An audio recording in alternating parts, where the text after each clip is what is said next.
Good morning, my name's Clem Pedro and welcome to the award-winning Culinary Hotline Bling! You can do better, but it's fine, we'll work on it. In the kitchen this morning, we have, like I said, the catch of the day, Ando Erasmus, who is a WWF sassy trailblazer, here to talk us through not just good seafood, sustainable seafood. And we're starting off with a kicker. It is a pickled fish. Ando, welcome to the kitchen. Thank you so much. I am very excited because I didn't actually make my pickled fish yet. Can you believe it? So today is going to be my little inspiration. Let's talk through your amazing pickled fish. We know that everybody's pickled fish is different. What flavor dimensions are you leaning more towards with your pickled fish? So, normally, a pickled fish has some curry spices in there. I like more the vinegar side, so more acidity. So a little bit more on the sweetness as well. So think of it as a sweet and sour. So I seasoned it with apricot jam as well. But like I said before, the main thing for me about a pickled fish is there's no set recipe. It's always really about personal preference, about personal taste as well. So yeah. I love that. And also, along with the spices, let's actually start cooking. Let's talk as we're cooking. I'm a man, I can do one thing at a time, but let's try. Let's try. Okay, so we're going to talk as we cook. So for me, yes, 100%. Yeah. Flavors are very personal when it comes to pickled fish. I agree with you. I like it sweet, but I also like quite a bit of acidity. And I like a bit of chili as well. I like a bit of that heat. So, and I'm seeing we're going the right track with that red chili. Okay, so onions going in. So I'm going to start with the onions, the ginger, garlic, the chili, the bay leaf, and the curry leaves. The reason I cook these things first is because I really want to just let those aromatics go first, and really let it get nice and flavorful. And the most important thing about a pickled fish is the same as a normal curry, is to build the flavor from the start. Right. And the only way you're going to do that is by really taking care of every single step through the whole process. And it's kind of like by you adding the aromatics first to the oil, you're seasoning the oil, you're flavoring the oil, and the oil becomes not just a lubricant for frying, it actually becomes a flavor element itself. Exactly, because, you know, when you pour the pickled liquid over your fish and let it sit, it really creates this level of oil on top that helps preserve it, which means you can make it beforehand, even a month before, because the longer it sits, the better the flavor. So the flavor develops over time. Well, it's about the sugar and the acidity, isn't it? That's the vinegar that kind of preserves the fish. Yeah. But we're talking about the fish. We are using king clip today. Yeah, so but this is a different kind of king clip. It's not the from the tail side? Yeah, so this is a green listed king clip. You do get orange king clip as well. I just want to state that first. So make sure that you do download the Sassy app to make sure that you know which king clip you've got. So these are the sort of the not so Rolls Royce pieces of the king clip. So these are the tail pieces, the belly pieces. So I'm showcasing this today specifically because we do use it in the restaurant as well. We've got this beautiful king clip dish on the menu where we use the beautiful parts of the loin as the portions for about 60 to 70 grams. And then all the other portions that does not, or pieces that does not fit the portions, we turn into pickled fish. So we have a zero waste policy in the restaurant, focusing mainly on using every single part of the fish. So we also order in the whole fish, we fillet it, we keep the skins and bones for the stock. Then all these belly pieces and tail pieces that are still perfectly usable, but you just use it on a pickled fish or even for canapes, and we use it on a buffet as well. I want to say it's sustainable cooking, but I feel like it's not sustainable cooking. That should be the basis for just cooking. Correct. Using the whole fish and using parts of the fish you wouldn't normally see in dishes like this pickled fish. But for me, I think the belly fat with this extra, that extra fat that's on there and the texture is actually perfect for pickled fish. So I love that. What other type of fish besides this beautiful king clip would you use? So would you recommend for a pickled fish? Well, to recommend, I'd say hake, because that's a beautiful local fish and it's always on the green list. You can use really any white flaky fish that is on the green list. Preferably something that flakes nicely, because it adds just a different texture to the pickled fish. Yeah, I would stay away from oily fish like tuna or salmon. Because that's a completely different ball game. No, I can't imagine that. Yeah. There we go. So the app itself is, again, is how you identify seafood that is on the green list, orange list, red list. Because if you look at one king clip and another, you're not going to know the difference. You're not. So the app is really important. It helps a lot, yeah. We always talk about there's plenty of fish in the sea. Clearly, you didn't agree with that. What was the motivation for you to become an ambassador and a trailblazer for sustainability, specifically in the sea, with seafood? I think specifically seafood, it's really important for me to know where it comes from. Not just how it's caught, but also how it's stored, how it's processed on the boat, how it gets to your consumer. You know, the whole process behind it. And I feel like as a chef, that makes complete sense. I feel like as the general public, we need Because to you can all add to your start... story when you tell it in the restaurant. You know? Absolutely, yes. I feel like at home we should be taking the same amount of responsibility when it comes to where our food comes from, how it's sourced, and the whole process, like you said. So you really are doing amazing work there, Chef. Thank you so much. So the turmeric, I must say, I can see that there's turmeric in here, and I love that hack. I do the same thing. It gives the fish a beautiful golden color, and obviously a little bit of that flavor as well. But that looks amazing. But then again, also with the seasoning and the flour, you can use whatever you want. You can use smoked paprika, you can use chili flakes in there as well. I just prefer turmeric because it gives it, like you said, the nice crispy outer layer and the yellow color. So in the pot here, I've got all my whole spices now, toasting away here. Oh, that smells amazing. Can we talk about the spices you've got in there? So we've got some cumin seeds, coriander seeds, a little bit of fennel seeds, mustard seeds, black peppercorns. So this is just a personal preference because these are the spices that we mainly use in the restaurant as well. But you can add whatever you want to really to adjust your recipe. And one of the most important part about the powder spices is to make sure that you also cook it so that it starts sticking at the bottom here. And that raw flavor Yes, exactly. And at home, if you do want the recipe, believe me, you do want to get this recipe, check it out on expressoshow.com. That's right. And we also want to hear from you as well. Please send us your voice notes. If you have any questions for myself or for Chef Andrew, send your WhatsApps through. And the voice notes, please. I love voice notes. 063. Someone just walked away with a number. Lucian, what's that number that we have to say?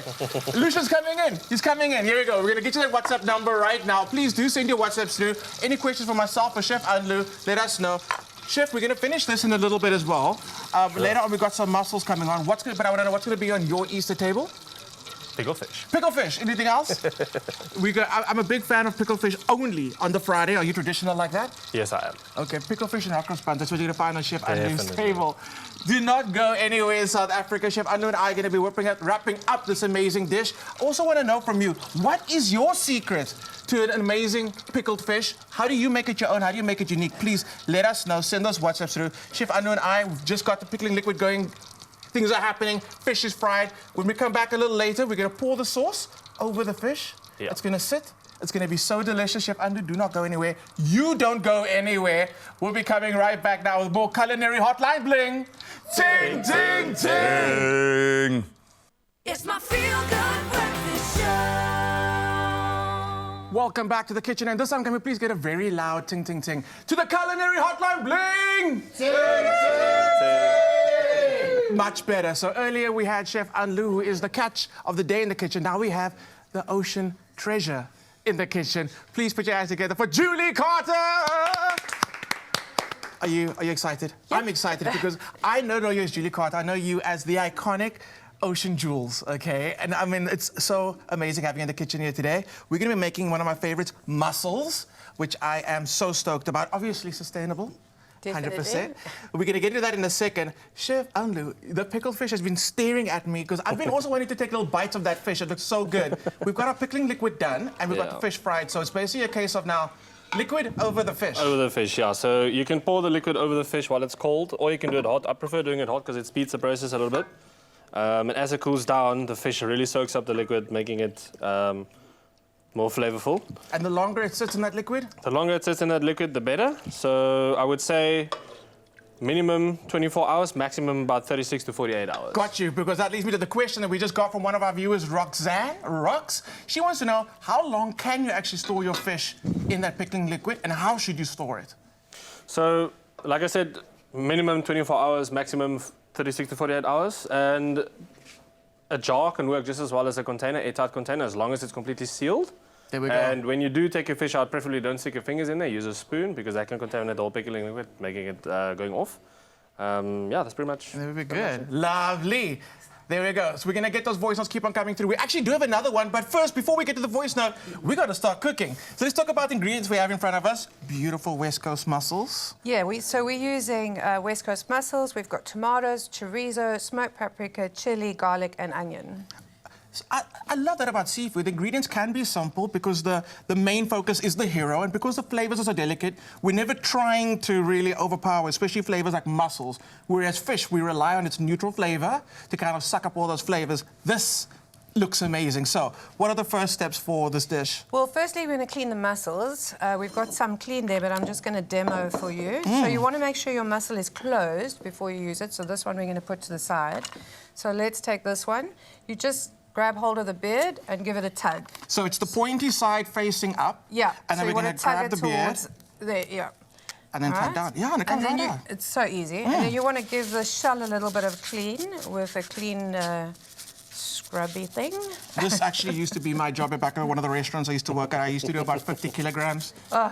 Just standing there cleaning mussels. But hey, you get the hang of it and it becomes like therapy. You meditate while you do it. Yes. Okay, Chef, I'm going to come inside. I want to chat, come a little closer.